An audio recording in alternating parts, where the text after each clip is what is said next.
Hello, everybody, and welcome back to the 3DO Experience, the 3DO retrospective podcast where we talk about all things 3DO, the company, the console, and everything in between. I am Bill, and this is Thrak. How you doing, Thrak? Oh, Bill, my nose is just fine. How's your nose? I looked like I got beat up in my car. It was great. I The used nose knows.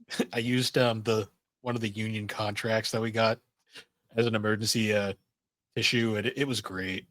See, when I read that, I was like, you don't have tissues just in your car, like those little travel ones?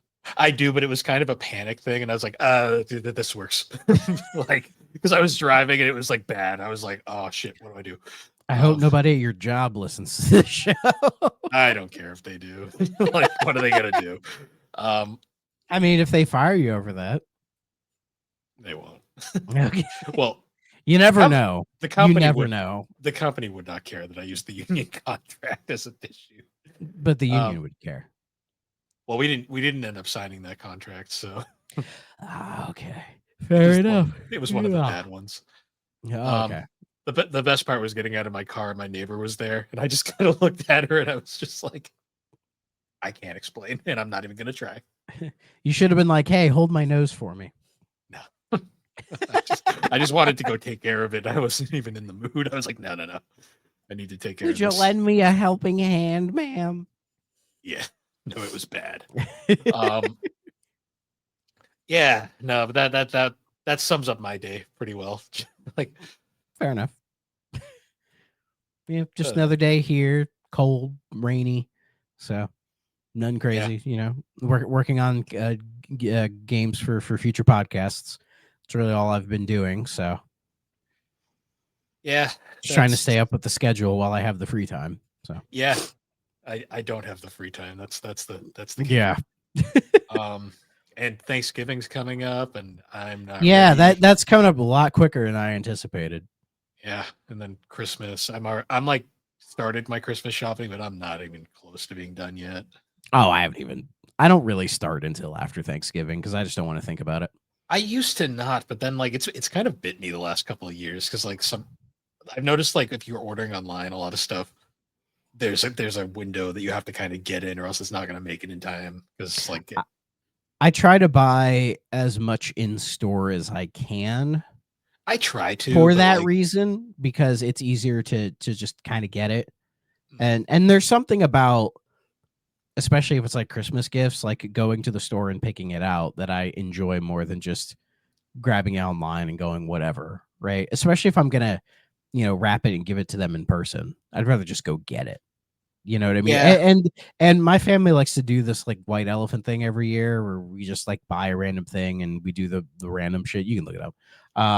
And that I prefer going to the store because then I can just look around and get some inspiration and just be like, that'll do. And then grab it, Yeah. It's hit or miss on the year. This year is kind of, I have no idea what to get like my dad. So I'm kind of trying to figure that one out right now. But oh yeah, most of my family, it's like I don't fucking know. So I think that's why we started doing this like white elephant, and then we also do it like a drawing and shit like that, so it's easier to deal with, Yeah. So but yeah, I don't want to think about that yet. Yeah. So we got other things to worry about, like video games. So I do have some news stories. I'll start with this one because we found out like right before the show started. Yeah, it happened yesterday, I believe. Yeah, and it was legendary game designer and programmer Rebecca Heinemann has died. Yeah, she passed away at what was her age? 62, I believe. And we're bringing this up because we have talked about her on previous 3DO episodes, mainly the ports of Wolfenstein 3D and Doom to 3DO. And I believe Out of This World as well. I think I think you're correct on that. So she has some 3DO legacy, and some infamy for that Doom port. But if you want to know the story, it wasn't her fault. But if you want to know the story, go back and listen to our episode on the 3DO port of Doom. It's pretty far back now. So I'd say the full story. I'd say the infamy with that port has nothing to do with her. If anything, she was a miracle worker. The fact that she made that thing function. True, but she gets asked about it all the time. So yeah. No, I don't think anybody blames she's tied to it that. forevermore. Oh yeah. No, nobody blames her to it, but yeah. But yeah, she's known for co-founder of Interplay. Yeah, she co-founded Interplay. I guess she won her first mark in the industry was winning a Space Invaders tournament in 1980. Hmm. So she was the first recognized U.S. champion of any video game. Good for her. That's awesome. I should have looked through this earlier. But yeah, she has like 67 credits. I believe she is also she was also a transgender woman as well. Mhm. So, helping to push LGBTQ inclusivity, or, inclusivity in the gaming industry, which is a good thing. Hmm. Um, and yeah, there's probably a bunch of stuff we didn't talk about. I mean, like Interplay, they're known for Fallout, Wasteland, Baldur's Gate. And I believe she had a hand in like all of those to a degree. Hmm. So, like her Moby games, she has, was it like 67 credits or something like that? She has Yeah. quite a few credits on games. So, you should go through that so you can see everything that she's had a hand in, like the old Bard's Tale games. She is credited on the remaster of Killing Time, a game we still have yet to cover on this show. Hmm. Yeah. So she's done a lot of work through the years, like up to like she worked on Pitfall: The Lost Expedition. It says that Okay. it says that credit her with emulator, and if I remember correctly, that game you can unlock the original Pitfall in it, probably an emulated version. So my guess is she probably worked on that. Hmm. But yeah, her work is fairly extensive, and she should be recognized as, a very important person in the industry, especially at a more formative time. So I did see a couple like of the old Interplay crew did tributes. Like I saw Brian Fargo posted a tribute. Chris Avalon, Josh Sawyer, like a bunch of like the pretty notable guys from that era. that's good. That's good. And apparently there is a GoFundMe right now for like funeral arrangements for her. So I believe it's kind of rolling off of the I think we had mentioned a while back the there was a GoFundMe for her cancer treatments. yeah, I believe they're rolling that into the funeral stuff now. I believe so. Yeah. So It's just a shame though. Like it is, cancer sucks, especially like especially at 62, like yeah. such a young age to die from that. So, Hmm. but yeah, our condolences Yeah. naturally. No. But speaking of shame, it's time for the Game Awards again. So the nominations, or the noms list has officially been released. And you can go vote on it if you want to. I don't know how much the fan vote actually matters, but this year I made it a priority to just vote for everything. So we're not going to go through the entire list. That's stupid. But everyone was like, "Oh, where's going to be the Game of the Year noms?" And they are. If you haven't heard them yet, here you go. Expedition 33, shocker. Yeah. Death Stranding 2, kind of a shocker. Kojima. Donkey Kong Bonanza, probably not. Yeah. Hades 2, no shocker.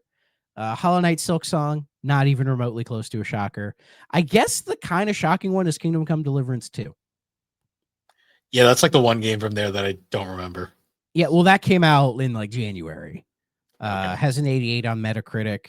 And I think, yeah, some people were surprised to see it because if you're going to look at the Metacritic list, it's not super. There are games that are above it that aren't even here. Like some people said, like, oh, there's no Blueprints or whatever, right? But Blueprints is in, I believe it's the best indie game category. Yes, best indie game and best debut indie game as well. So they'll get some recognition. So there are some Blueprints sickos who are mad. But I mean, for me, looking at the list of all the games, I mean, I went through and cast my vote on everything. It's all about what I expected. There wasn't really anything crazy. I mean, I guess the one thing is seeing Split Fiction not in Game of the Year is a little surprising, considering their last game, It Takes Two, actually won the whole thing in a bit of an upset when that happened as well. So, but I don't know. Do you have any thoughts on this? It doesn't surprise me in the slightest. I have a strong suspicion it's going to be Expedition 33. I think so. That seems like where I believe this is going to go because that game is just like universal. You can't speak. Universally praised what I've seen. Yeah. Still haven't It had a has chance to like play it, but it has like 15 nominations or something like that. Like it is all over the place in terms of like what it's getting nominated for. And a part of me really wouldn't be that surprised if it did say, I forget what year it was, but it was like between two games specifically. One game swept everything but game of the year, and the other game got game of the year. So there's a chance Expedition 33 sweeps everything, but game of the year goes to like Silk Song or something like that. But I don't see it going to Silk Song, and I only say that because I think there's enough detractors to that game that yeah, might this prevent it. And I Hades, I mean Hades 2 is possible because I think it's the highest rated game this year so far. true. So The Silk Song is a weird one because like that I have nothing against that game. I didn't really care for Hollow Knight, so I was very yeah, meh on it. I Um, need to try Hollow Knight again. So, but how long have I been saying that for? yeah. I feel like the hype for Silk Song pretty much died like a month after it came out because I don't hear anyone talking about it Well, anymore. because we finally got it, and I think everyone was like, "Yeah, it's a good game," and then they just kind of it's an indie game, so it's one of those, and it's a single player, so you just kind of play it, beat it, and move on. For better or Yeah. for worse, you're gonna have the people who just play it forever and ever all the time, but I think for the most part, people had their fun with it, and they've moved on to the next thing. Yeah. The one So that I find interesting is Donkey Kong Bonanza. Not because it's bad, like from everything I haven't played it, so I don't have an opinion, but it feels like they have to have like a Nintendo quota in there. I and know there's really there's been nothing a else. year well, there's been a year or two where Nintendo hasn't shown up in Game of the Year. But I think for the majority there is at least one Nintendo game, and I guess Bonanza closely fits that bill because I Mario Kart World wasn't going to get nominated for that, you No, know. especially when That's the problem racing games have is even if they're really good, like they don't get Game of the Year. no. You know, there's like a weird stigma around it. It's like if you remember kind of like the weird predecessor to the Game Awards, the Spike TV Game Awards. I forget, I think it was 04 or 03 or whatever. They gave Game of the Year to Madden. Hmm. But that was in an era where Madden was like really, really good. So it looks weird, but I say to most people, like Madden 04 is actually one of the best games in that series. So it's not that crazy. It was Yeah. actually like that's back when sports games were legit quality, but there are probably a bunch of people who don't recognize that. So See, the thing with like racing games is they have to really reinvent the wheel. Like something like say like a Gran Turismo when that first came out, and it was like such a sure. unique concept for the time.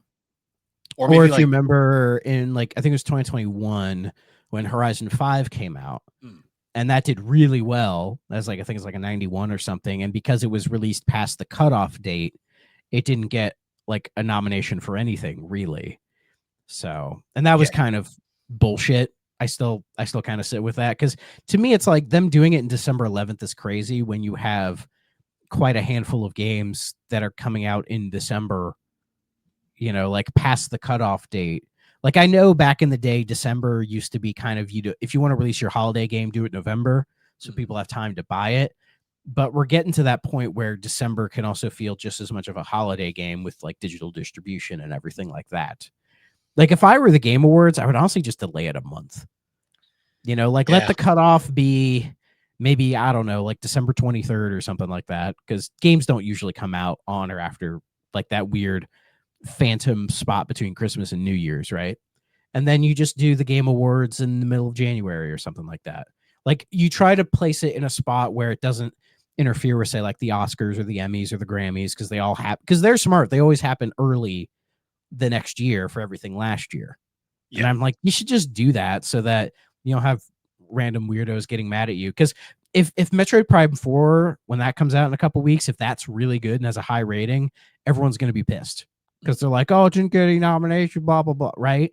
Though that preview did come out and it looks a little rough, apparently. So we'll see. They have you seen it at all?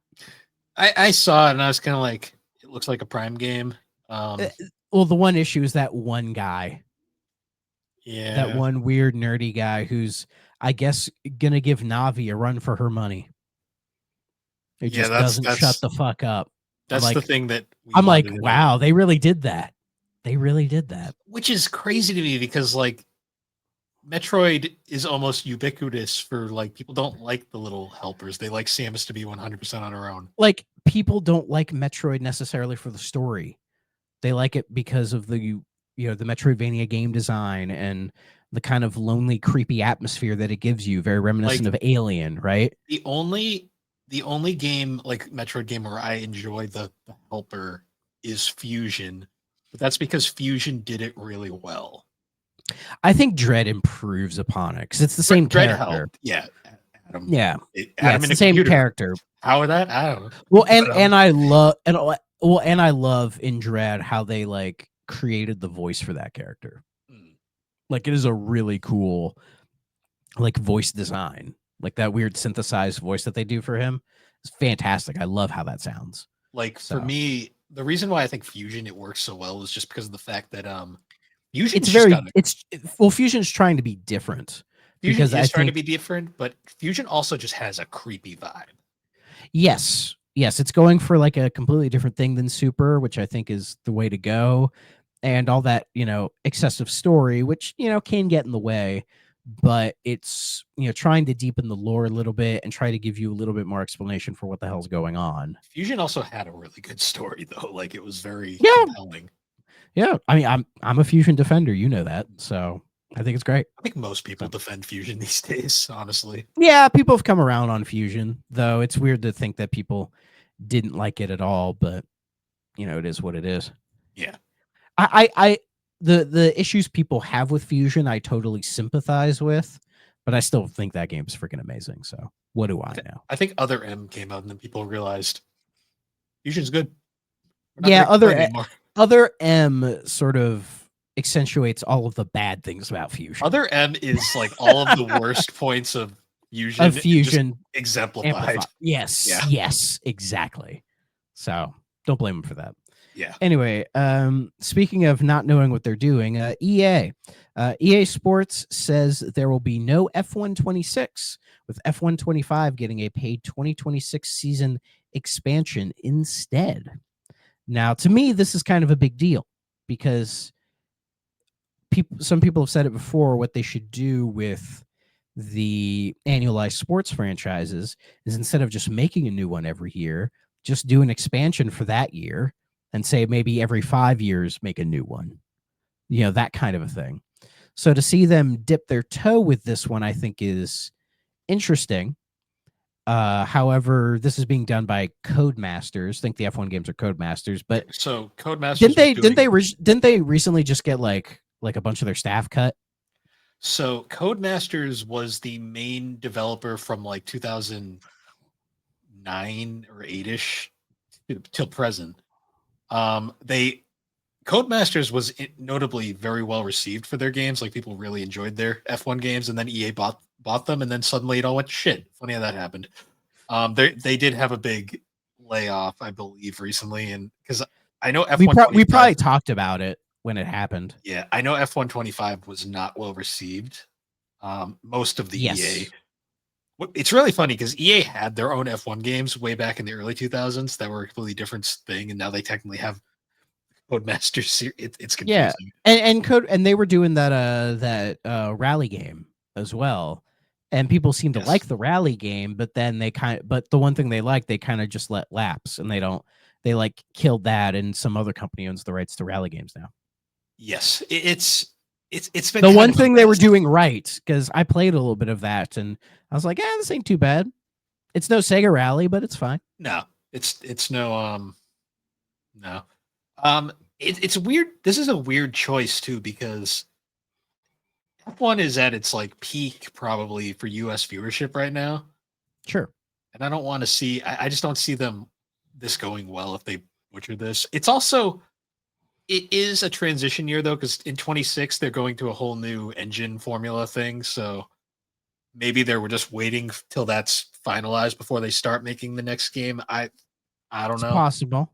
Though I do like the idea of them just for the next year just giving you a big content expansion as opposed to just making you buy the whole game again. That's like slightly different. Because if that goes well and people like it, I think there's a chance EA starts doing that. Say like, say they skip a year with Madden and just do a big like just in theory, say they skip like Madden 27 and they just do for Madden 26. They're like, here's the big 27 like roster update, and we've added a whole bunch of bug fixes and expansion, whatever to it. They could do that. Like the whole live service setup you have for certain games, I feel like sports games would actually be pretty well equipped for those. You just buy it once and then they just update it over a period of 5 to 10 years. Because then after that, they're going to be like, okay, we've redone the whole thing. Please buy it again. But I think asking your customers to maybe buy one $70 game every 5 years is better than once every year. Yeah. So again, that's all pie in the sky, though. Like, I don't know if that'll actually happen. My guess is it won't, because they make so much money every year on Madden, regardless of how good it is. Like, people just buy it anyways because that's like the NFL game.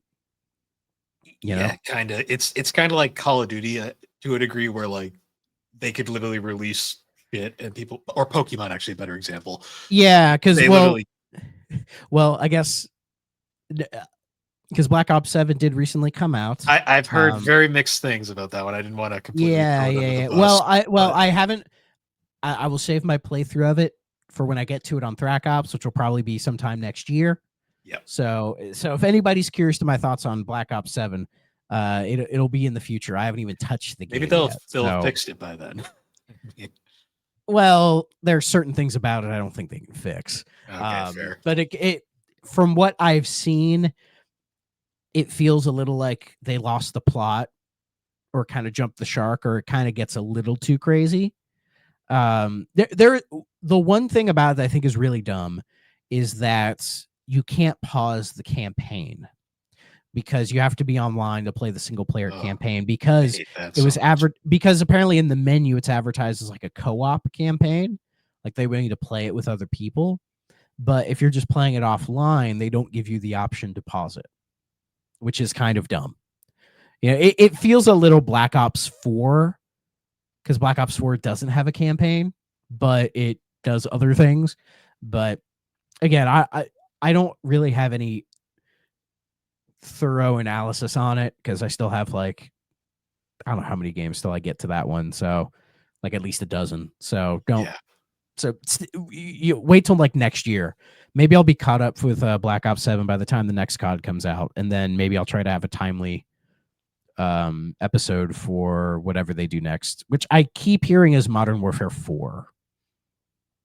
But it'd be 4 of like based on like the reboot of Modern Warfare they were doing. Yeah. Based on that. So and I don't know how well that's going to go, because the last Modern Warfare, the 3 reboot, people didn't like that either. That just like it baffles me so much, though. This isn't even a criticism of the games. This is just one of those things where I'm like, Call of Duty is such a massive series, but then one of its sub-series goes all the way to 7. I'm like this is confusing. Fine Time mentioned it, that like it feels like a joke. Back in the day when we would used to say things like, oh, the PlayStation 6 or Black Ops 7 or whatever. And it's like, oh no, like we're getting to the point where those numbers are real. It feels a little like, oh, we're getting there now. And when you get that far in, you understand why they don't number sequels that much. People always used to be like, oh, why don't they just number sequels? And it's like, there's a reason for that. Like if you look at like the Friday the 13th movies, when they get to like part 8, you're like, oh, okay. Like it kind of pushes people away. Yeah, it depends on the series. Honestly, the smartest series to do this is Assassin's Creed. They drop the numbers after Black Flag. People don't even call it 4. They just call it Black Flag. So I think to most people, they drop the number after 3, and then they just have the subtitles. Yeah. And that's why most people just do the subtitles, because it feels more like a definitive product, as opposed to like you see a number and you think, oh, I got to play all these other games before I play this one. And technically you have to, but see the thing with the series, it's a shame. Black Ops 6 was good. I played 6. I liked it. Yeah, the series I think that gets away with it is like Final Fantasy, where like because they're not. Well, Final Fantasy is a little different. I think when you're in that fantasy realm, you can get away with that, especially because it's an anthology series Yes. as well. This is You also know, it's also like it might be just like a visual thing, but the Roman numerals, for whatever reason, they don't kind of mess with the head as much as like a flat number would. yeah. When you see flat numbers, I don't know, maybe it makes people think of math class and they get sad or something. I don't know. Which is But like partially one of Roman numerals feel more like definitive or yeah. powerful, I guess. Again, it's the same with like Dragon Quest. Like any sort of long-standing RPG series. Though Persona's the one exception because they're just doing the normal numbers and nobody gives a shit. At least not Well, yet. to be fair, Persona's only up to 5, and like they True. come out so infrequently that it's not a That huge it's fine. And, um and and RPGs get away with it because, as I said, they're most of the time anthologies, and you don't need like even the Dragon Quest games, which are all technically connected. You don't yeah. need to play 1 through 10 to like 11. You don't. Oh yeah. You're better off playing 1 through 3 before you play it, but you don't have to. And then there's the Tales series, and we're not even going to get into that confusing. They don't know. They don't number shit. They do the subtitles, which I think, again, I just think people like that more, so Yeah. they just don't bother. See, the thing about Black Ops that bothers the fuck out of me though is the fact that they started Roman numeral and then they just said fuck it number. We're going to be the barcode series at the rate this is Yeah, going. yeah, basically. So I just think that's Uh, funny. Yeah, fuck, I forget what you were talking about. But anyways, yeah, seeing a Call of Duty, Xbox has announced a partner preview showcase. It's on the 20th, and I guess it's just them showing off a bunch of third-party stuff, Game Pass announcements, I guess some brand new stuff. So my guess is no first party at all, just a bunch of random third-party stuff, some games dropping in the Game Pass, all that kind of stuff. I'll watch it. I'll be curious to see what shows up. They did advertise, I think it was 007 First Light showing up, and if it's more footage of that, that'd be great because I am actually very excited for that game. So have you noticed? I think like we're starting to get like a fatigue with all these like showcases recently. to a degree, but I feel like when you get past like the summer E3 stuff, they get very infrequent. I Like you just get noticed this like year in the particular, we had quite a few where like they would happen, and then I'd see people be like, "There was a showcase today." Like, well, yeah, and I think the problem is these companies don't really do that much they just like drop it on like Twitter or something like, hey, here's our showcase, and they expect everybody else to do the work for them. yeah. Like unless you're Nintendo or their directs always Well, people always they watch have the those. benefit that they've been doing this forever, so people are They've to been it. doing it forever, and they've conditioned people to where if you want Nintendo news, just wait for the directs, and then they'll give Sony and you the news Microsoft are that you still want. figuring it out. Yeah, like the Sony ones, people do check those out, but I think people tend to just not like them ever. It's weird. The Like Ghost of every time a Yotai state one, every people time like. a state of play happens, every single time at the end, people just go, "That was a fucking buttload of nothing, wasn't it?" Yeah, the only one I actively remember people being happy about was the one where they revealed Ghost of Yotai, and then that was also the one with the Lunar remaster trailer. Like that one, I Yeah, remember people were hyped about. yeah, people did like that one. Yeah, That was like the only one I can think of, though. yeah, and then Microsoft, whenever they do their like yearly E3 showcase, they're usually pretty good. Hmm. But then after that, it's just kind of usually nothing. Well, we'll get the developer direct, which is good if you're like interested in what they're up to. But that's kind of about it. Yeah, I think it's good that like the big three, they don't do that many of them. They're just like they kind of space them out. Like, yeah, here's one here, here's one there. But it's when you see like Capcom and Sega and Konami and all these other companies doing them, and you can tell they're only doing them because they think they have to. Like, how many Capcom showcases have they done where it's just like, oh, here's a bunch of games you've already announced. We're just going to show you more of it. yeah, because And that's then the thing. and Like then nobody cares. all these games have Nobody already gives a been shit. announced at the big three. Yeah, So it's well, like, yeah, or they save their big stuff for like the Summer Games Fest or the Game Awards. Like last year when they announced the Okami sequel of the Game Awards. So, and my guess is Capcom will probably have a presence at the Game Awards again. yeah. So, yeah. But anyways, whatever.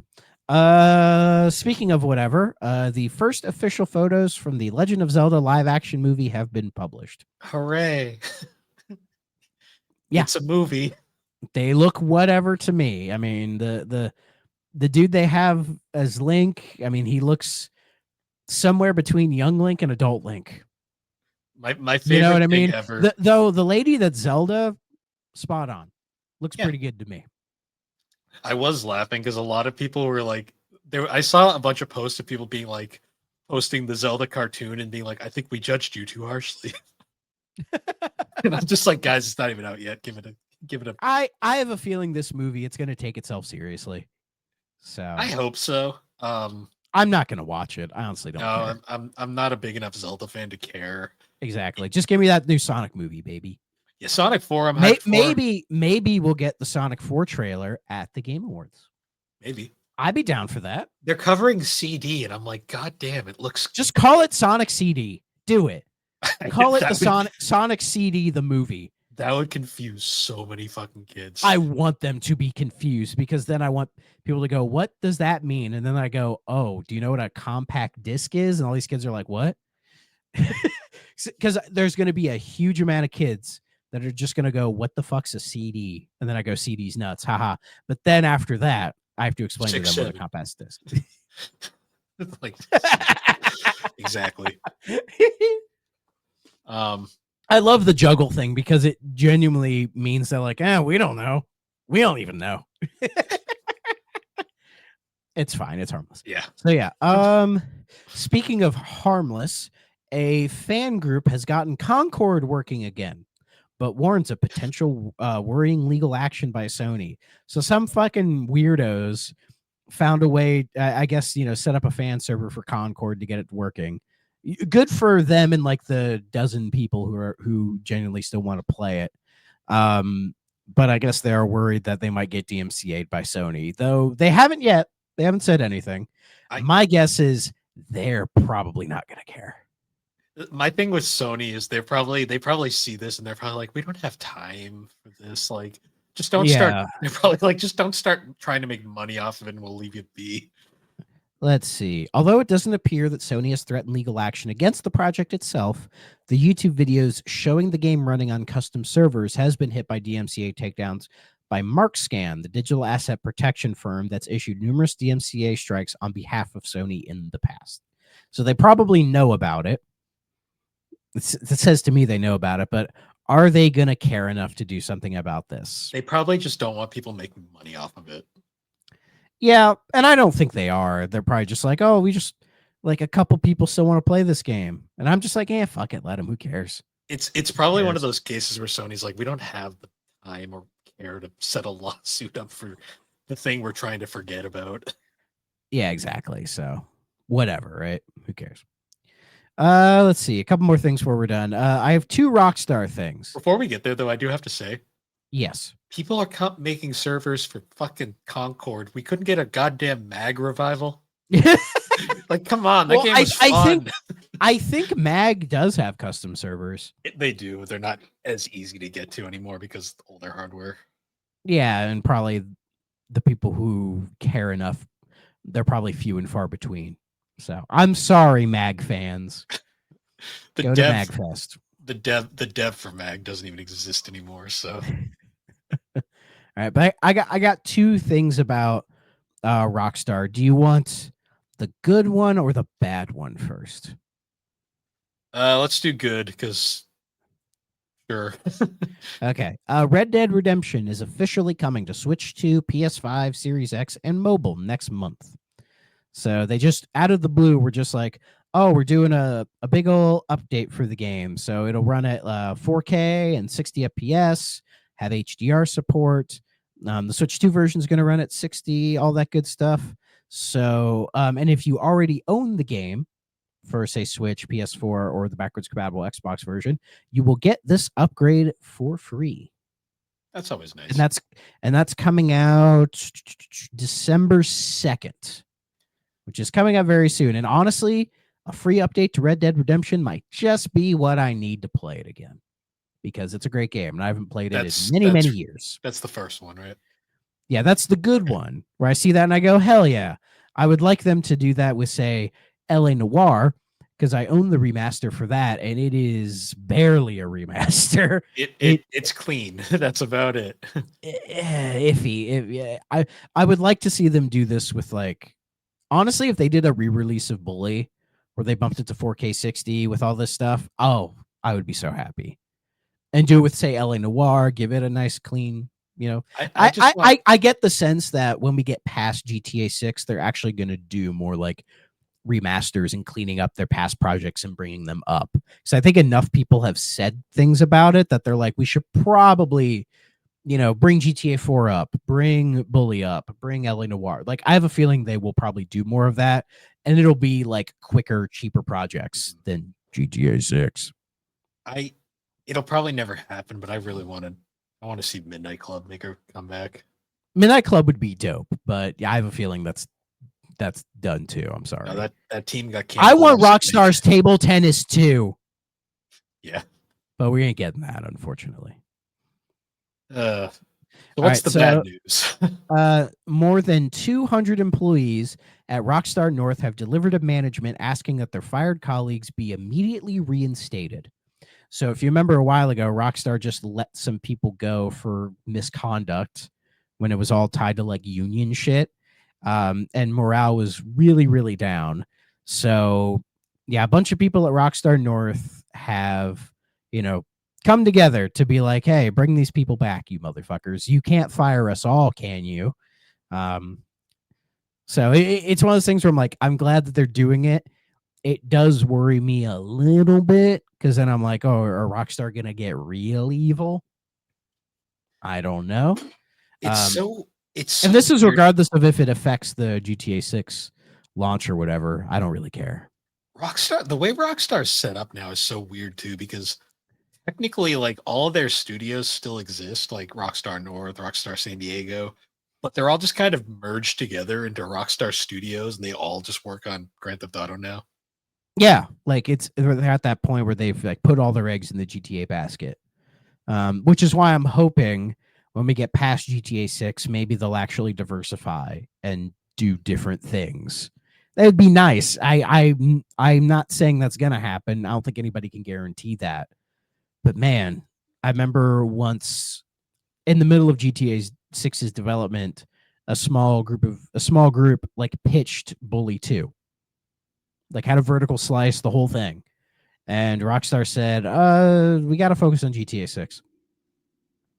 And if you remember, there was an article I think we talked about a while ago where like remasters of a bunch of old Rockstar games got put on the shelf to finish GTA 6. So Yep. in a sense, I get it. It's going to be this like big, massive thing when it comes out. So I think there's one all hands on deck to get it done and ready to go before it launches, right? But then I get the sense Rockstar probably isn't thinking, oh, what do we do then after that? Like, what's the plan? Like, we assume there'll probably be another Red Dead, but outside of that, like GTA 7 is probably not going to be for another like 20 years. So what do you do? You know, they've killed pretty much everything else. Do you bring them back? There's like, here's a new manhunt. Like, would people care? I would love a new Bully, but then you have to reintroduce Bully to everybody. They get really dumb and they're like, hey, Smugglers Run 2. And everyone Body goes, Harvest 2. I'd actually kind of be down for that. Not gonna lie. Space Station Silicon Valley. It works this time. 2. Just a 2 on it. It actually functions. They actually make Agent. Yeah, I know. That Agent is the funniest fucking game to me because that sat on their website for like a decade as coming soon for PS3. And I'm like, I don't think it's coming out, buddy. Yeah. Well, I think it was one of the Housers like did the interview and somebody asked them about Agent and they said they just couldn't make like a stealth game work in the kind of an open world environment of like a GTA game, which is funny because then the Hitman trilogy came out and I don't think those are open world, but they're more of like a sandboxy thing, I think. So like IO were able to kind of figure it out, but in their own kind of twist. So maybe they saw that and went, oh, we should just shit. Yeah. But maybe Rockstar just wasn't up to the task of making like a secret agent type of a game, you know? And then it happens. Nobody's Or the perfect. people who pitched it initially left and then it kind of just sat there for a while. Or my favorite or it could be a combination of everything. I'm convinced they just forgot it was on their website and then they one day realized, oh shit, get rid of that. Yeah. So I would think so. But yeah, we'll see how this affects things going forward. But hopefully they get those people back. That'd be nice because yeah, seeing these people like sign that, and then like some of the staff have like been protesting outside the office. I feel like if you are part of that 220 staff who wants those people back, cross that picket line and join them. And then I think it'll get done real fucking quick. Because I bet Rockstar is like shaking like a leaf because they're like, shit, we got to get this game out in a year. And we don't know how far along it is. My guess is they're probably just trying to clean up as many bugs as they can so that it's as clean as humanly possible. That's because they know if they release GTA 6 and it's a buggy mess, that's going to hurt their reputation. Yeah. It will like severely damage it. Especially because we're post the era of Bethesda with Todd Howard being like, glitches are funny, right? And everyone's like, no, it's well, not. and also they're completely different vibes. Like Elder Scrolls and Grand Theft Auto are wholly different things. I use Bethesda as kind of like the point where people really started getting annoyed by these basically broken games getting released. Yeah, that's fair. I always bring up Bethesda just because Todd always has to be like awkward and make it really weird about everything he does. But that's Todd Howard for you. Oh yeah, no, he is. He seems like a very genuine guy, but sometimes he says the dumbest shit. It is funny as hell. I like Tom Howard. I like Todd Howard. I just think he's just a little weird. Like I don't think he's a bad guy. I think he's just a bit kooky. That's why most of his recent appearances he barely says anything because he doesn't want to get another freaking quote. Yeah, well, and probably because now that he's like under the guise of Microsoft, he probably has to choose his words a little more carefully. Yeah. That would be my guess. Is that they're probably like, hey, like tone it down so then we don't have to deal with all the stupid shit you say all the time because it would reflect on them. Just how it is. Yeah. All right. Last thing before we get to the games. This isn't really a news piece. It's more I just want to let people know. Immortals Phoenix Rising is free to claim on PC. So Immortals Phoenix Rising was that Ubisoft Breath of the Wild clone that came out many years ago. It's gone down as a bit of an underrated game. Its sequel unfortunately got canceled. That was in the works. But if you go to the Ubisoft store, you can get it for free until the 2nd. Now, unfortunately, buying it off the Ubisoft store means that it's going to have to like use its own launcher and all that other bullshit.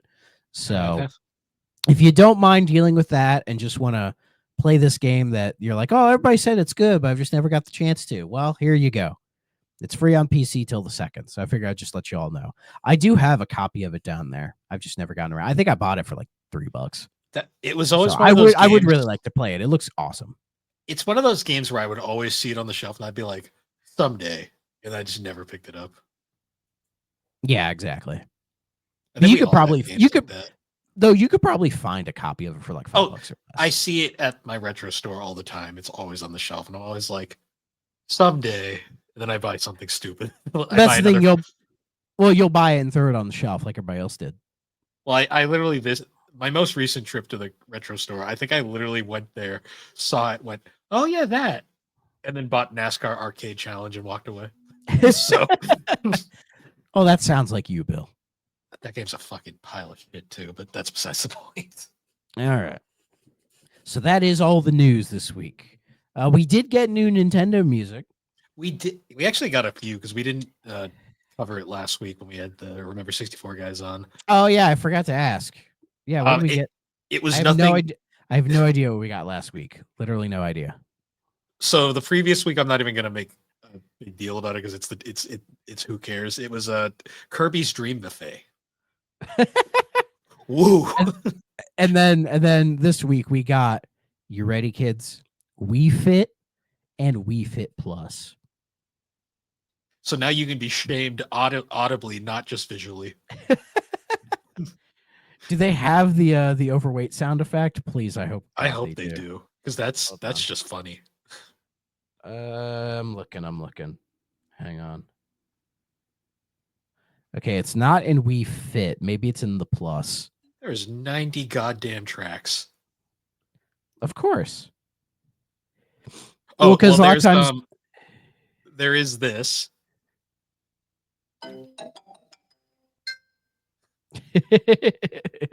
for if you're obese, which is everybody in that game because the fucking B- BMI does not work for shit and we fit. it does not.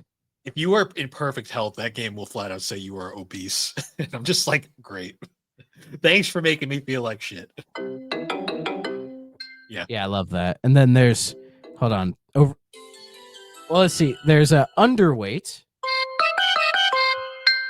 That's a sound effect that no one's ever heard. Normal, overweight, and then obese. Yeah. See, no one's ever heard the underweight sound effect because fucking that it just doesn't. You have to be like a ghost. I swear to God. A spooky ghost. See, I'm Yeah. glad that Nintendo learned their lesson and made like this, which is actually fun. Yeah. They had to figure it out. You know, it is what it is. Well, so. no one wants to Yeah, play a if you're game. if you're just dying to listen to that chill ass yoga music from Wii Fit, here you go. Yeah. I mean, nobody wants to play a game that actively shames you. We might as they realized real fast. Let's just That's make it not true. We all play Souls games. What are you talking about? Yeah, but they don't shame you for being overweight. True. I'm sure there are games out there that make fun of the player for being fat. So Yeah. At least like with like Ring Fit though, they were like, let's just make it a fucking RPG about fitness because that's fun. yeah, a better progression was. system. And A it better was. progression system. Yeah. So, but yeah, that's everything. Okay, now we're the creme de la creme. Everybody, are you ready? Let's kick some butt.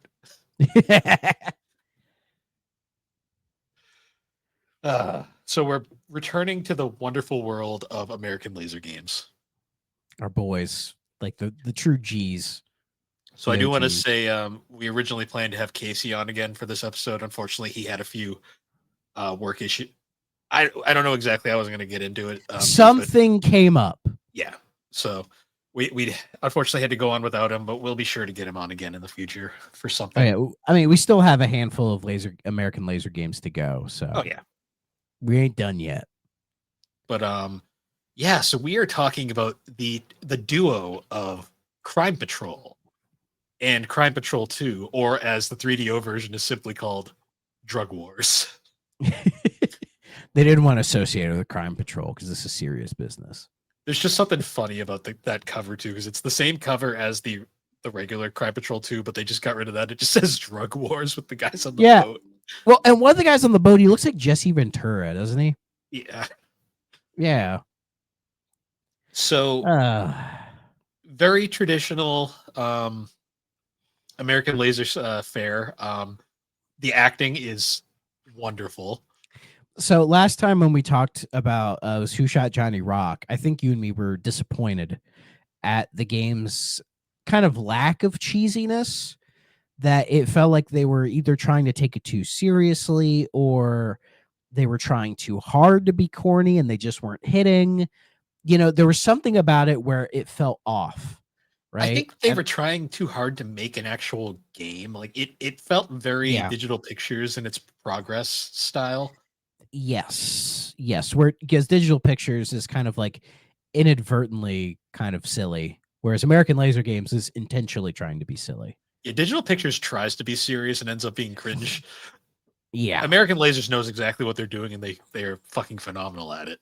Yeah. And so after that one, we were like, man, hopefully we can get back to that Mad Dog McCree level with, future games. Because the last Bounty Hunter, I think, is still like the peak of full motion video in this style. Yeah, that Mad Dog McCree trilogy is amazing. You'd be amazed how many times I've recommended that to people. Like unironically, like go play it. It's awesome. So we get to Crime Patrol, and it's one of those like, Who Shot Johnny Rock? It didn't have the sauce, right? Didn't have the Mad Dog sauce. There was a few moments in Who Shot Johnny Rock, but for the most part, it was a very lackluster game. Exactly. But Crime Patrol, on the other hand, you talk about a game with the sauce and the juice. Oh my God. I don't think it hits the Mad Dog level, but it is like right there competing with it. You know what I mean? So right off the bat, I will say the thing about these games that I really like is that the progression is straightforward. There is no bullshit. You just basically play right through. Yes. Yeah, there's for the first Crime Patrol, there's like basically no story setup at all. They're just like, oh, you're a rookie, do these things. And one of them is like your like training gallery shooting mission or whatever, It's which I like don't think Hogan's I Alley, but like not. yeah, and I don't think I don't know if I ever properly completed it because I would do it, shoot the couple guys, and then there'd be like one or two people doing like, don't hit me, and I wouldn't hit them, and then it would just boot me back out. Mm. I'm like, am I supposed to hit them? I don't know, right? But the first level is, I guess, like a TV, like a appliance, like a TV store, like a I don't know, like a Circuit City or something. Do kids know what Circuit, like a Best Buy or something, like is getting robbed or whatever, and you have your police lady partner with you. She never introduces herself. I don't think we No, ever know her name. but she is wonderful. Yes, let's kick some butt.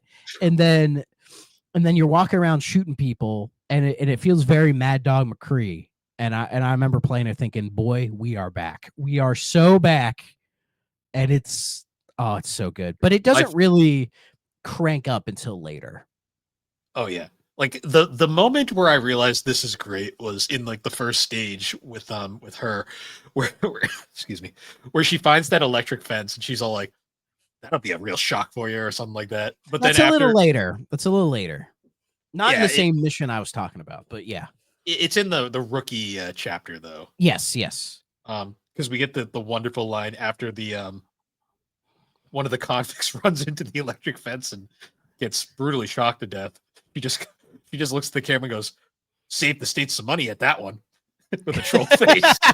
And just walks off. And I'm like, God damn, I love this. And Yeah. but like, oh my, This game doesn't have as much of the quirky one-liners as Mad Dog does, but oh boy, does it have the fucking stunts. Like you have like people falling off of bridges, like cars just like veering off into nowhere. Like one dude sets himself on fire. yeah, A little bit late, and that part was so great because he's on fire. He's like, "Ooh, ooh, hot, ooh, spicy, ooh, spicy." So his exact quote is, "Whoa, wow, whoa, hot, really hot, burning up, really, whoa, suntan, whoa, burning up, hot, Suntan. really hot." Yeah, he said suntan. I mean, it's clearly a dude in like one of those like fire suits that they have for like movies when you do like a stunt. Like they didn't even bother hiding it. Oh no, but yeah, it works, and by far the greatest line in this goddamn game, in the second stage. This I was on the floor. Winners don't do drugs.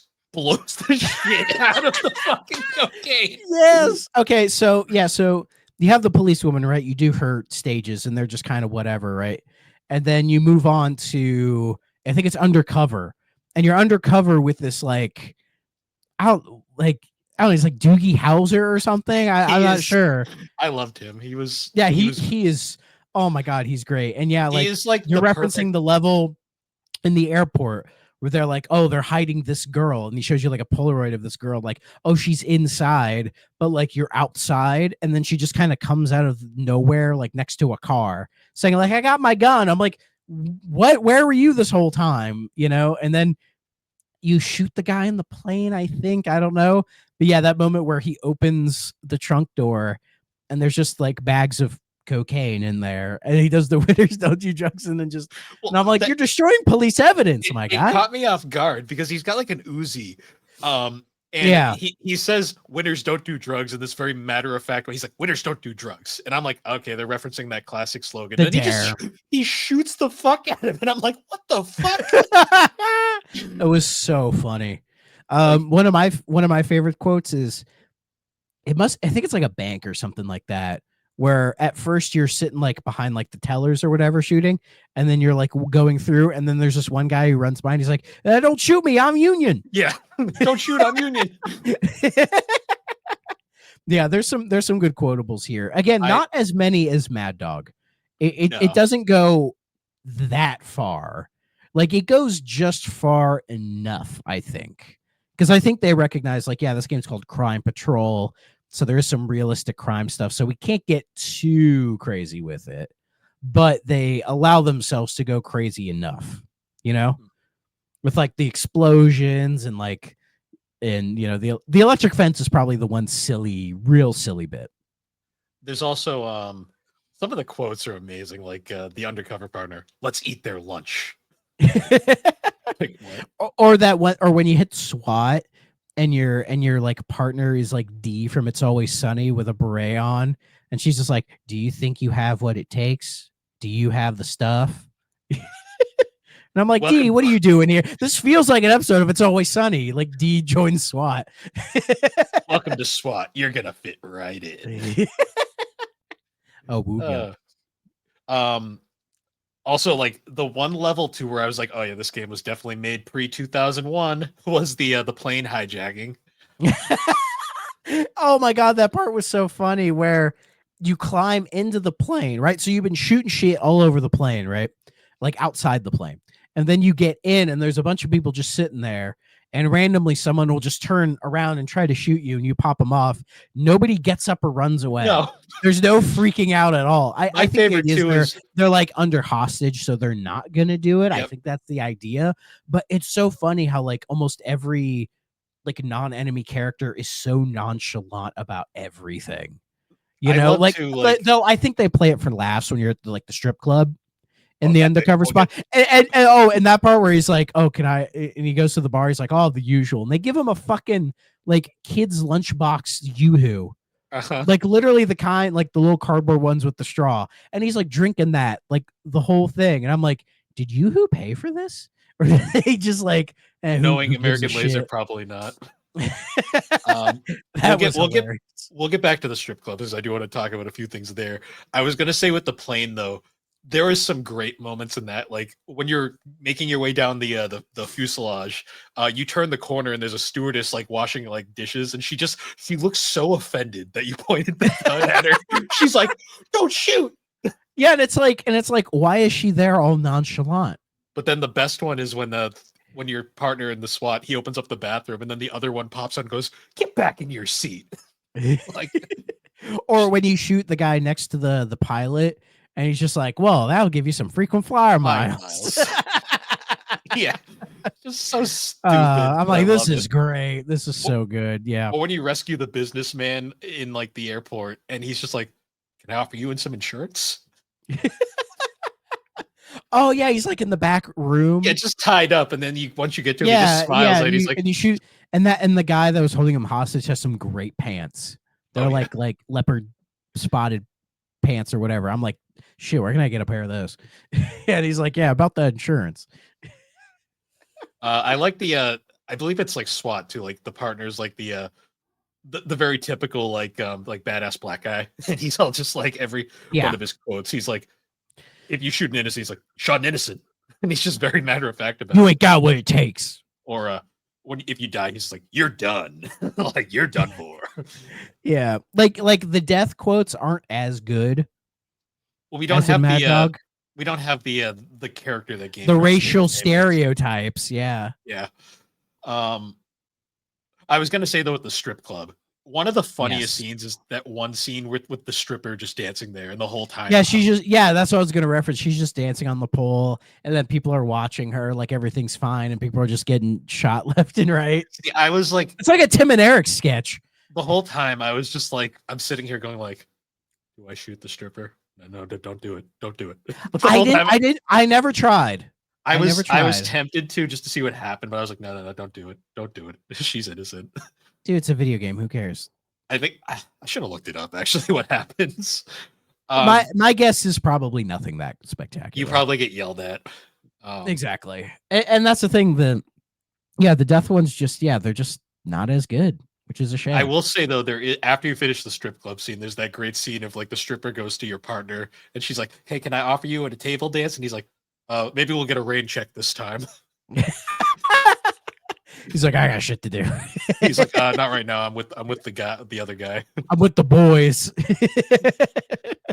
Yeah, and then like at the Delta Force, like there's that little bit at the end where you're like saving the plutonium or whatever, and Oh they yeah, the do nuclear plant. and they do night vision, which literally I think all it is, they just put a green filter on the footage. Like they didn't darken the room or film it in night vision or everything. Because in that night vision, you're still seeing like light and everything. And I don't know if anybody here has ever like put on night vision goggles, but like if you see a bright somebody just turns on a normal light, you're in night vision, that's gonna blind you, dude. Mm. And if you look, there's like bright little flashes of light everywhere, and I'm like, yeah, they just took the footage they had, just threw green on it. And they're like night vision, which I Yeah. thought was funny. So the rookie partner, I just looked up some of the quotes because they're amazing. The rookie partner has some of the best quotes. Um, if you die, It's all she about goes, kicking butt. that those ones are great. If you die, there's also, and you think you could have been somebody. Or my favorite. This one was my favorite. Great shot. Too bad you hit the sales clerk. That was a I security like guard you her. shot. Should we give her a name? What kind of name? What do you think her name would be? I'm thinking like a Susan. Susan Consuela. No, No, no. no, no. No, she looks just white to me. Um, I don't know. Susan Jones. Jane Doe. I don't know. Jane Doe.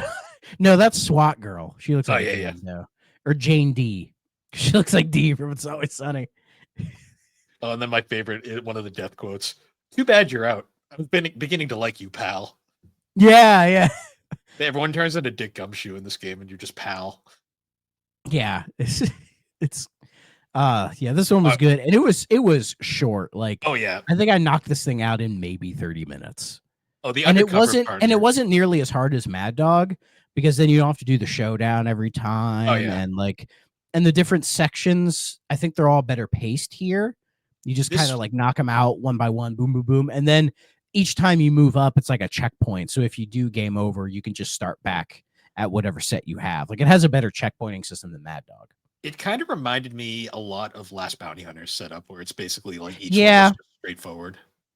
Yeah, I would agree. And the game doesn't have you like shooting a bunch of random stuff in the middle of it, where it's like you're trying to like say shoot the guys on the train, and it's like you just can't line it up because your timing has to be very perfect. Like, the game is very loose with everything, and it's just like, yeah, just shoot the guys. Like, I think the one weird shot is in Undercover, when you at the first like scene, and the plane's all the way in the background, and you do have to shoot a guy in there, but he's very hard to see.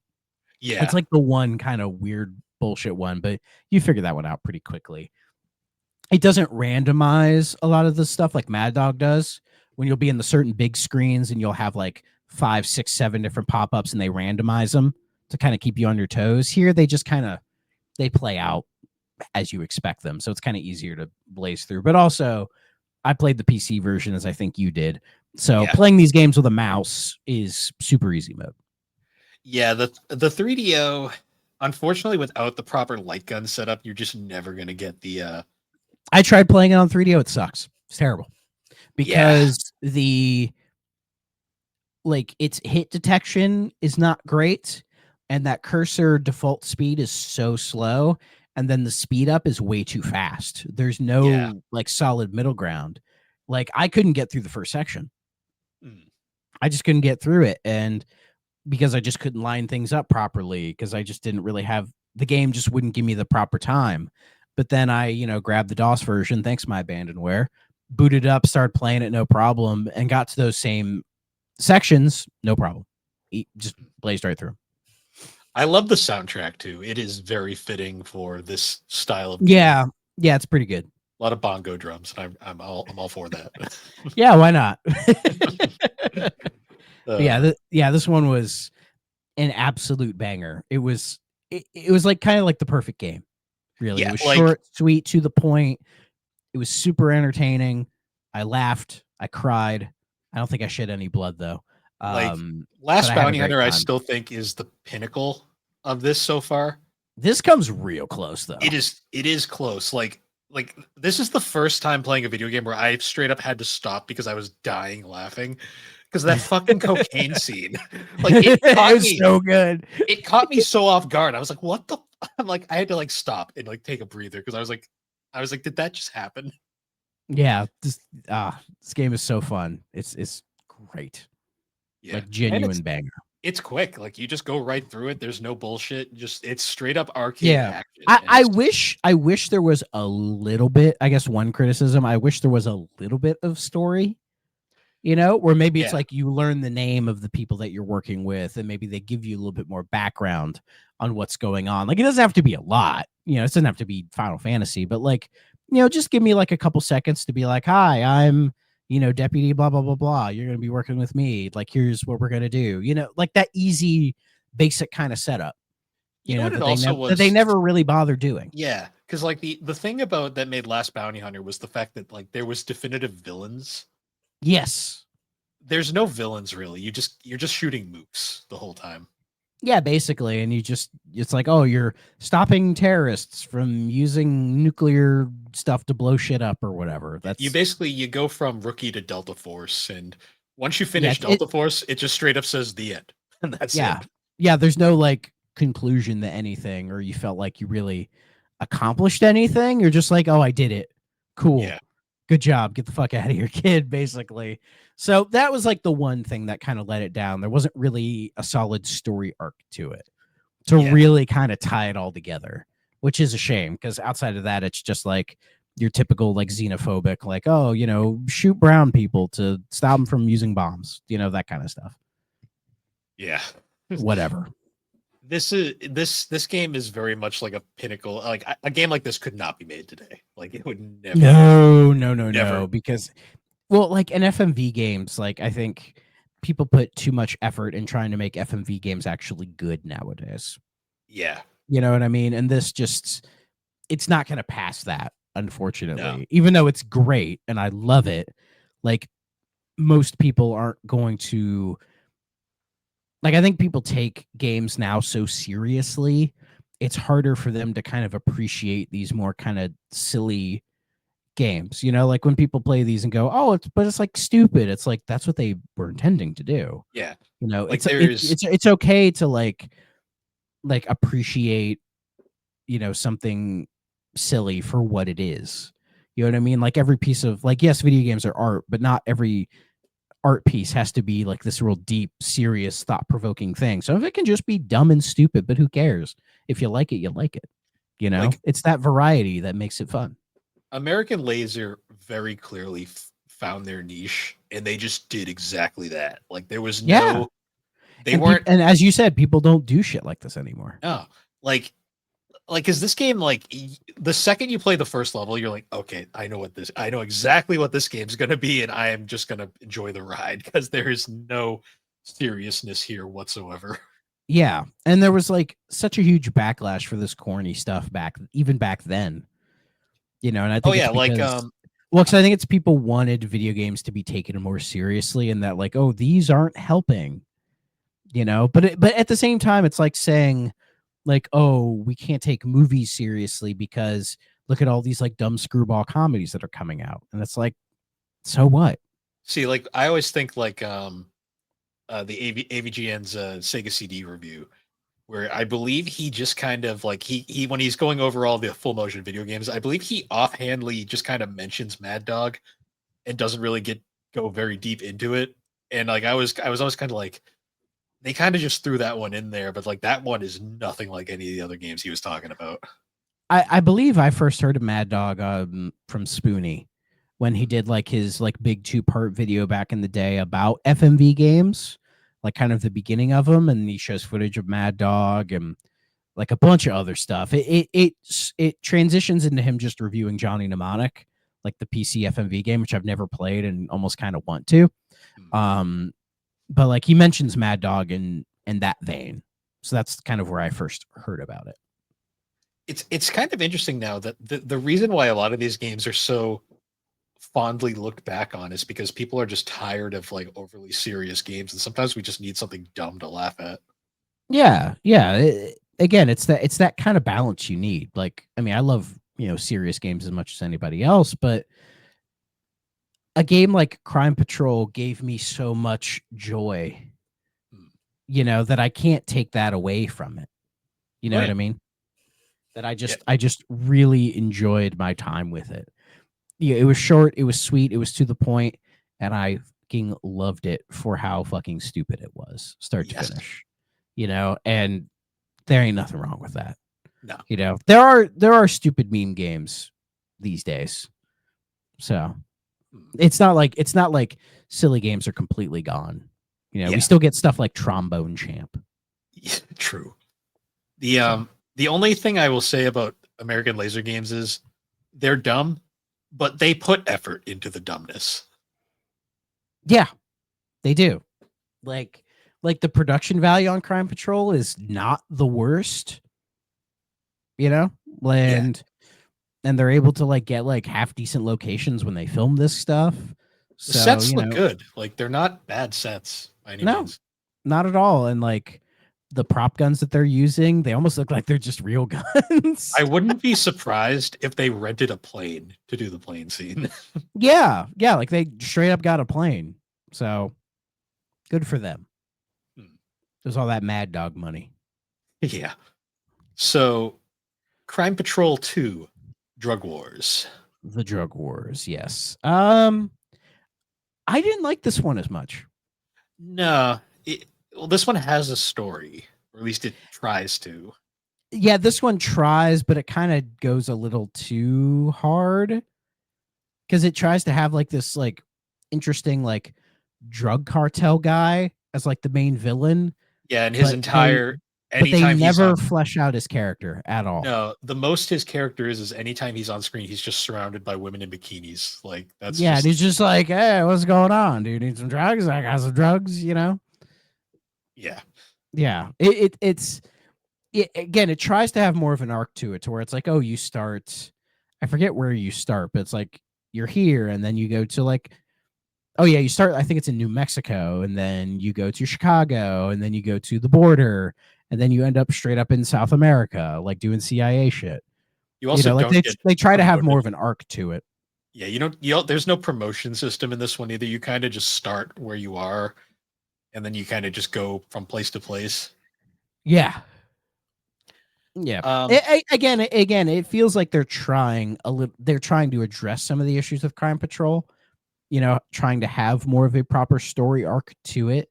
Sure, but it just, I don't know, man. It almost feels like they are taking this one a little on the serious side because it doesn't have those same goofy moments No, as like the first one. there are some funny like acting moments, and like there's still the over the Oh, top. that dude. Yeah, that dude in Chicago. Who's like Roger Ebert's like fat younger brother or something. Yeah, like he was great. I loved him. The charm is still there. Like I kind of like your little mentor guy you have, like where he just is like so disheveled and like lost. Yeah, he was good. Yeah, he was like good. he's fun.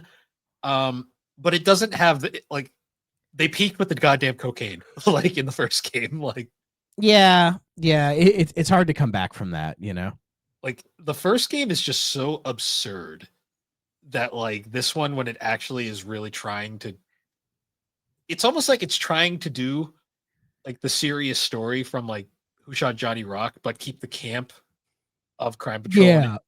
It really kind of highlights that the reason why people like these games is that they're stupid, basically. Yeah, it's a bit having its cake and eating it too, and it just, I don't think it hits. I think games like this are much better when they just kind of like when American laser games are just like, no, we're just sticking to this thing. Yeah. It tends to work better for them. Like with Crime Patrol 1 or the Mad Dog McCree games, they just lean right into the sillier side of it, and it works incredibly well. But then when you have like this or Who Shot Johnny Rock, where it's trying to be a little bit more serious, or they're trying to do something a little bit more, it just doesn't hit as well, and I just don't think they really have the gumption to make that work, I guess. Because I mean, gameplay wise, it's still the same thing. It's fine. Oh, yeah. Plays fine. I still enjoyed it, but I wouldn't put it up there with like the peak McCree game. I think it's better than Who Shot Johnny Rock, but I don't think it hits the same highs that the other games have. Well, Who Shot Johnny Rock was trying to be like more than just a shoot, like a light gun game. Like they were trying to do like this weird like progress system and exploration mechanics. Yeah. with this game, it's very much just you just shoot stuff and go from screen to screen. Like you still get the classic like don't shoot, don't shoot. Um, I'm Yeah, yeah. innocent. I didn't do it. Like there's this great scene where like you bust into like a trailer, and then like actually no, I think that's in the first game. Yeah, I think Yeah, that's like what was it? there's a scene where like you bust into a trailer and like there's like a woman who's like don't shoot, and then you go shoot everyone, and then it blows up. I'm pretty sure Oh that's yeah, that's the drug lab in the first game. That's yeah, in yeah, like a trailer. with Yeah. the fire guy. Yeah, Yeah. You shoot the dude on the toilet. He's like, I was just taking a shit. yeah. Like that's such a dick move. It's like oh, Yeah, but that stuff is so good. Like I that's know. what makes that's what gives these games their, you know, their secret sauce. Yeah. But yeah, I don't know. Crime Patrol 2, it's fine. It just doesn't hit in the same way, unfortunately. Again, it's not bad. Like No, you're not gonna hate it, but it is the most playable. Like I'd say, like of it could be like there was no. yeah, I had no struggles playing it. Like I finished it easily enough. I just exactly. I had fun. I just didn't have the same like when I finished it. I was kind of like I think what happened was I finished two and then I went back and played one again just because like I Mhm. was like I want to make sure. And I was like, yeah, one was definitely more batshit crazy, like insane. Yeah, one's the good shit, Whereas yeah, one is the unfiltered cocaine. Yeah, But once it gets shot by that one winners don't use drugs asshole, we get drug wars, which just feels like it just doesn't hit the same, Drug Wars. I felt like unfortunately. they were trying a little too hard. Like Yeah. I think that's correct. Yeah. not bad, but not my favorite. Like we'll No, probably not at all. after we play all the American Laser games, we'll have to do like a tier list ranking of them all. Yeah, for Um, sure. Because there's a few left. There's like I think three, yes, and I have a few like three or four, and I will probably just throw them all together. yeah, That might just be the way to go. Hmm. Yeah. We'll figure that out. Um, so reading reviews for these games isn't really fair because a lot of the reviews are just kind of unnecessarily harsh. I mean, I'm not surprised. Yeah, they're not like fun to read like other games. These are kind of just like people are like we don't like full motion games, and it's kind of like okay, I mean, I get it. I get why people don't like them, but yeah, you know, these grow games are up. more popular Grow up. retroactively. Apparently, these games were very popular in arcades. It was the home console ports that didn't quite catch on. In a way, I can understand that because it doesn't have the same novelty. Because like when Casey was on, he would talk about how these games are like these like big screens and these like real big arcade Oh machines yeah, that drew a lot of attention, right? And I imagine the Crime Patrol games are the exact same. And so going from that to the like just buying a copy of it for your 3DO or whatever. Apparently Crime Patrol was supposed to come to the Saturn and the PlayStation in like Christmas 96, but just didn't. Hmm. They just canceled it for some reason, which is a shame because those probably would have been solid versions, I'd say. But like imagine paying like 40, $50 for a copy of this for like your PlayStation and playing it and be like, what the fuck is this? Like your expectation changes from arcade to console. Hmm. Yeah, yeah. Honestly, and by the Saturn era, it was kind of like motion video was weird. Like it still existed, but it was kind of dying off for a while. Yeah. By the early mid 90s, we were approaching the end of FMV, I think. Like there were still some companies who were doing it, but I think most people had recognized that this genre just wasn't going to have the staying power like other ones were. Yeah, because like when I think of like FMV games from that era, like you get obviously there was like the PC stuff from Sierra at the time, Yeah.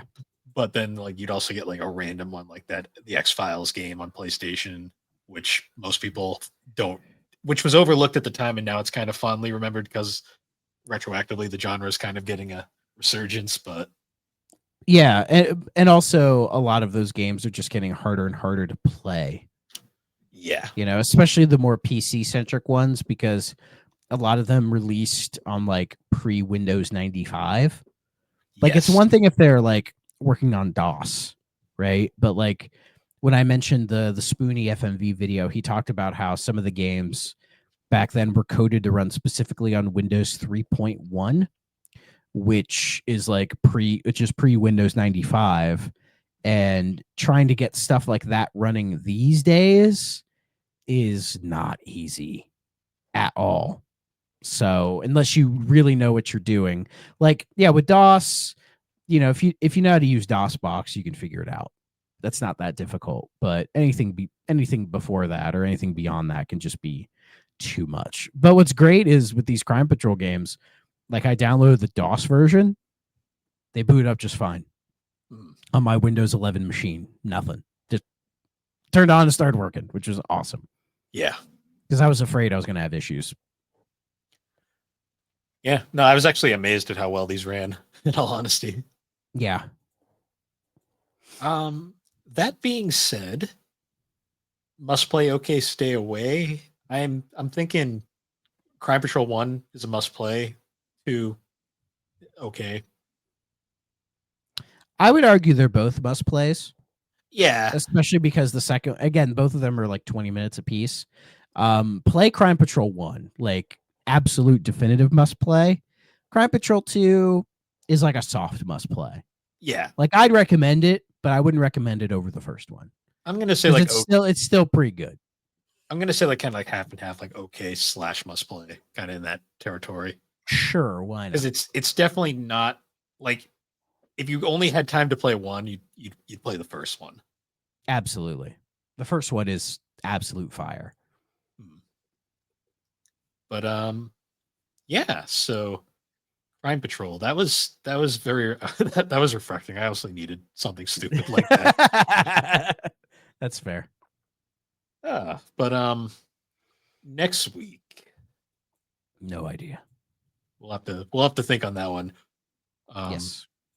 Oh, yeah, next week's Thanksgiving's next week. Yeah. So I don't know if we'll be able to throw that one together or not. Yeah, we'll figure that out. But anyways, guys, once again, thank you for joining us on the 3DO Experience. You can find the 3DO Experience on all the major podcasting platforms. And be sure to check us out over on the Superpod Network, superpodnetwork.com. Awesome site. You can find all sorts of different videos, blogs, podcasts. Yeah, so fun stuff there. The new Thrak Ops just came out. Thrak Ops. Yes, Thrak Ops 6 is out on Call of Duty 4 Modern Warfare. Go listen to it. And the Thrak Ops 7 about a good world at war here, hopefully will be out soon. I'm thinking it'll probably be out before the month is done. Okay. So I want to get World at War done then, and then clear out Modern Warfare 2 and Black Ops, hopefully before the year is out. Nice. So, yeah, but my vacation kind of put me off track a little bit because I was hoping to end this year with Black Ops 2, which would be the last of the 360 games, but that is not happening. So, as long as I can get to Black Ops 1 before the year's out, I think I'll be good. And before we sign off, be sure to look out for the follow-up to our previous episode where we will be guesting on Remember 64 to cover Sarge's Heroes 2. So be sure to look out for that when it is eventually out. Exactly. And once again, guys, thank you for joining us, and we will see you all later. Bye-bye.